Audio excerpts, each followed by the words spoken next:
ओम नमः शिवाय। नमस्कार दोस्तों, आप समस्त श्रोतागण का आपके YouTube चैनल जीवन अमृत पर हार्दिक अभिनंदन है। आज के वीडियो में आप रसपान करेंगे कोटि रुद्र संहिता का 29वां अध्याय, जिसमें दारुका राक्षसी एवं राक्षसों के उपद्रव का वर्णन मिलता है। इसके पहले की कथा का श्रवण करने के लिए और अपने सुझाव और कमेंट करने के लिए आप सबका बहुत बहुत धन्यवाद। भगवान शिव और माता पार्वती की कृपा आप सभी भक्तजनों पर बनी रहे। आज की कथा का आरंभ करने से पहले आप सबसे अनुरोध है, कथा का श्रवण आप संपूर्ण करें ताकि इससे आपको कुछ लाभ मिल सके, और कमेंट बॉक्स में दिल से हर हर महादेव लिखने में कोई कंजूसी ना करें। तो चलिए भगवान शिव को अपने हृदय में साथ करके आज की कथा का आरंभ करती हूँ। सूत जी बोले, हे ब्राह्मणों, प्राचीन समय में एक राक्षस था। उसका नाम दारुक था तथा उसकी पत्नी का नाम दारुका था। वे दोनों पश्चिम में स्थित सुंदर वन में रहा करते थे, जो कि समुद्र से बहुत नजदीक था। वह वन 64 कोस लंबा और चौड़ा था। वहाँ के रहने वाले मनुष्य उन दोनों राक्षसों और राक्षसी के अत्याचारों से बहुत दुखी रहते थे। एक दिन वे सभी ऋषि ओर्व के पास पहुँचे और उन्हें अपना सारा दुख सुनाया तथा प्रार्थना की कि हम आपकी शरण में आए हैं, आप हमारी रक्षा करें। तब उनकी प्रार्थना सुनकर श्री ऋषि ओर्व बोले, आप लोग इस प्रकार की चिंता न हो, अधर्मियों का नाश अवश्य ही होता है। उन्हें धैर्य देकर ऋषि ने वहां से भेज दिया। फिर स्वयं तपस्या करने लगे ताकि संसार का कल्याण हो। उधर दानवों से तंग आकर देवताओं ने उन पर आक्रमण कर दिया। देवताओं और दानवों के बीच बड़ा भयानक युद्ध होने लगा। हजारों राक्षसों को देवताओं ने अपने प्रहारों से मार गिराया। राक्षसों को इस प्रकार प्रताड़ित होता देखकर दारिका को अपना वर याद आ गया। उसने राक्षसों से कहा कि आप लोग इस प्रकार भयभीत न हो, मैं आपका भाग्य अवश्य ही बदल दूंगी। यह कहकर दारुका ने राक्षसों की उस नगरी को उठाकर समुद्र के मध्य में स्थित कर दिया। अब सारे राक्षसों को भय से मुक्ति मिल गई।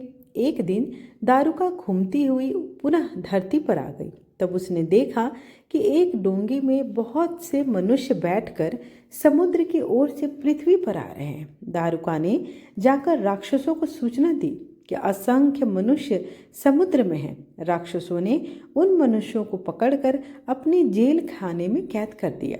उन मनुष्यों में एक सुप्रिय नामक बनिया भी था, जो भगवान शिव का परम भक्त था।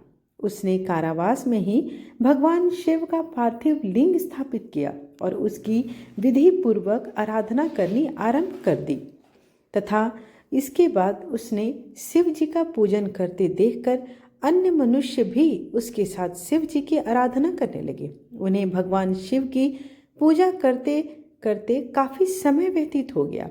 राक्षस उन्हें हैरानी से देखते, पर उनकी समझ में कुछ नहीं आता कि वे किसकी पूजा कर रहे हैं। इस प्रकार सूत जी बोले, हे ऋषियों, एक दिन सुप्रियो को भगवान शिव का पूजन करते हुए दारुक के किसी दूत ने देख लिया और जाकर दारुक को बता दिया। यह जानकर दुष्ट दारुक जेल में गया और सुप्रिय से बोला, बनिए सच सच बता, तू किसकी पूजा कर रहा है, अन्यथा मैं तुम्हें मार डालूंगा। बहुत पूछने पर भी जब सुप्रिय ने कुछ नहीं बताया, तब क्रोधित होकर राक्षस राज दारुक ने उस बनियों को मारने की आज्ञा दे दी। वह परम शिव भक्त हाथ जोड़े मूंद कर आंख अपने आराध्य भगवान शिव का ध्यान कर उनसे मन में रक्षा करने की प्रार्थना करने लगा। भक्त वत्सल भगवान शिव अपने भक्त की पुकार सुनकर तुरंत वहां प्रकट हो गए। अपने भक्त की ओर बढ़ते उन राक्षसों को देखकर भगवान शिव ने पशुपत अस्त्र उठा लिया और उन राक्षसों का एक पल में ही नाश कर दिया। राक्षसों का नाश करने के बाद भगवान शिव बोले, हे सुप्रिय, आज से यह वन राक्षसों से मुक्त हो गया। अब तुम सब सदा के लिए निर्भय हो जाओ। अब इस वन में धर्म के मार्ग पर चलने वाले ब्राह्मण, क्षत्रिय, वैश्य, शूद्र आदि का ही निवास होगा। इन्हीं के साथ मेरे परम भक्त भी इस वन की शोभा बढ़ाएंगे। उधर दूसरी ओर दारुका राक्षसी देवी पार्वती की स्तुति करने लगी। उसने देवी को प्रसन्न कर लिया और प्रार्थना की कि हे माते, आप मेरे वंश एवं कुल की रक्षा कीजिए। तब देवी पार्वती दारुका के वचनों को सुनकर भगवान शिव से बोली, हे नाथ, आपकी कही यह बात युग के अंत में सच हो, उससे पूर्व तामसी सृष्टि भी रहे, यह मेरा विचार है। भगवान, मेरी बात को पूरा करिए। दारुका मेरी ही शक्ति है, इसलिए उसकी रक्षा करना मेरा धर्म है।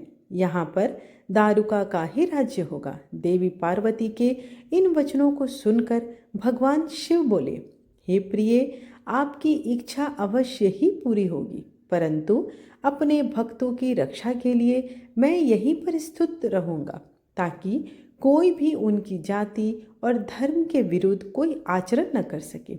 जो मनुष्य धर्म के मार्ग का अनुसरण करते हुए भक्ति भावना के साथ प्रेम पूर्वक मेरा दर्शन करेगा, वह चक्रवर्ती राजा हो जाएगा। कलयुग के अंत में और सतयुग के आरंभ में महासेन का पुत्र वीरसेन राजाओं का भी राजा होगा, और जब वह यहाँ आकर मेरे दर्शन करेगा तो वह चक्रवर्ती सम्राट बन जाएगा। यह कहकर भगवान शिव और देवी पार्वती वहाँ ज्योतिर्मय रूप में पार्थिव लिंग में स्थित हो गए। त्रिलोकीनाथ भगवान शिव नागेश्वर नाम से व देवी पार्वती नागेश्वरी नाम से प्रसिद्ध हुए। भगवान शिव और पार्वती अनेक प्रकार की लीलाएं करते हुए वहाँ स्थित हो गए। यह नागेश्वर ज्योतिर्लिंग तीनों लोकों का कल्याण करने वाला एवं सभी कामनाओं को पूर्ण करने वाला है। नागेश्वर ज्योतिर्लिंग के प्रादुर्भाव की कथा सुनने और पढ़ने से महापातकों का नाश होता है। कथा संपूर्ण मनोरथों को पूर्ण करने वाला है। इस प्रकार शिव महापुराण कथा की 29वां अध्याय यहीं पर समाप्त हुआ। आशा करती हूँ कि आपको आज की कथा अच्छी लगी हो। वीडियो पसंद आए तो चैनल को लाइक, शेयर एंड सब्सक्राइब कर अपना प्यार अवश्य जताएं। धन्यवाद।